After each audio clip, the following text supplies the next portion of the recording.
So প্রথমে filter পেপারটা এইভাবে ভাঁজ করবেন, এই যে এইভাবে, এই ওকে। হ্যাঁ, এটা এইভাবে করবেন, আবার করেন, শুরু থেকে দেখি। দেখেন দেখেন দেখেন, গরম পানি কি নিয়ে আসছেন ভাইয়া? হ্যাঁ, এবার গরম পানি নেন। গরম পানির তাপমাত্রা অবশ্যই 90 থেকে 96 ডিগ্রি। কত ডিগ্রি? 90 থেকে 96। মোটামুটি যারা যেই কফিগুলো আমরা ফিল্টারেড কফি বানিয়ে খাই, সবগুলো কফির তাপমাত্রা এরকম 90 থেকে 96 ডিগ্রি। আর B60 মেকিং রেশিও 1:15 অথবা 1:16 অথবা 1:17। যে কেউ চাইলে তাদের নিজস্ব কালচারে বেঁধে বানাতে পারে। এবার মোবাইলটা আপনি আমাকে দিয়ে দেন। এই যে আমাদের আসাতে বানাবে, এখন দেখি পারে কিনা। হ্যাঁ, প্রথমে ভিজান ফিল্টার পেপারটা ভিজাতে হবে সুন্দরভাবে, ভিজান। ওকে ওকে, এরকম নাড়া দেন। হ্যাঁ, সাজান, কফি গুঁড়োটা দেন, সব একবারে দিয়ে দেন। ওকে ওকে, এই ওকে, কফি B60 দানা দিয়ে দিলাম, মানে কফি গ্রাউন্ড। এটা সাইজটা কিছুটা সমুদ্রের সল্টের মতো বা চিনির গুঁড়ার মতো। ওকে, মিডিয়াম ফাইন। তুমি আপনি 40 গ্রাম পানি দেন, 40।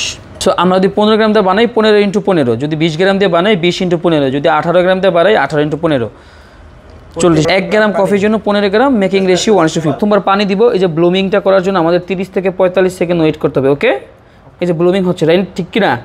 এই যে বাবলসগুলো হচ্ছে, মানে কফিতে থাকা কার্বন ডাইঅক্সাইডের যে একটা ফ্লেভার, সেটা বাতাসে নির্গত হয়ে যাচ্ছে। ওকে আসাদ ভাই, এবার সেকেন্ড পোরিং আমরা 60 থেকে 70 গ্রাম দিব। ওকে, প্রথমে আমরা যদি 40 দিই, প্রথম 60 থেকে 70 দিব। কোনোভাবে যাতে পেপারে না লাগে পানিটা, শুধুমাত্র কফির উপরে পানিটা পড়তে হবে। ওকে, B60 মেকিংয়ের ম্যাক্সিমাম টাইমটা আমরা পাচ্ছি 3 থেকে 3.5 মিনিটের মধ্যে।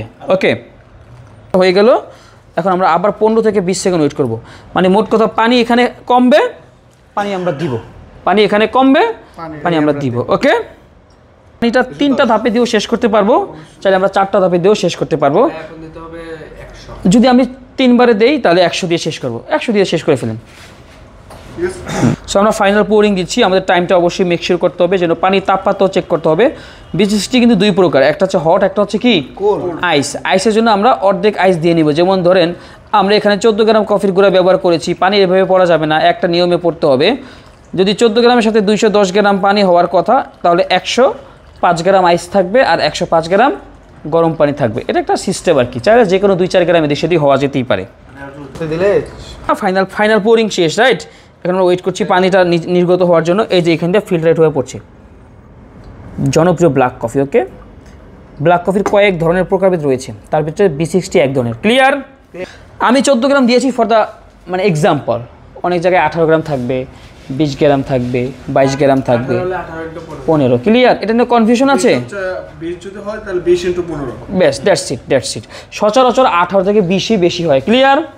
প্রতি গ্রামে আমাদের সাথে আমরা এই কাপগুলোতে ইউজ করতে পারবো, কারণ ওয়ান টাইম কাপ। হ্যাঁ, ওয়ান টাইম থাকবে, আপনি ওয়ান টাইমে দিয়ে নেবেন। ওয়ান টাইম কাপটা কত সাইজ, কত মিলি ইউজ? আচ্ছা, এটা বিভিন্ন সাইজ হয়, যেমন 8 আউন্স। এখন যতটুকু দিছি এটা যদি 8 ounce perfect, 8 ounce perfect. Ounce তো আমরা বুঝি না। আচ্ছা, আউন্স যদি আমি মিলি বুঝাই, তাহলে 8 মানে 1 আউন্স সমান 30 মিলি।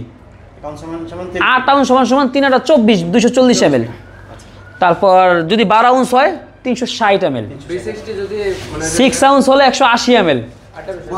যেটা ওই যে কোল্ড বললেন, যেটা কোল্ড আইসড, ওই যে অর্ধেক গরম পানি হবে আর অর্ধেক আইস হবে না, আইসটা আগে ভিতরে নিতে। এই যে এই পাত্রে তাহলে আইস থাকবে। হ্যাঁ, আপনি বানান। হ্যাঁ হ্যাঁ, দ্রুত করতে হবে। কি ডিজাইন করতেছে নাকি?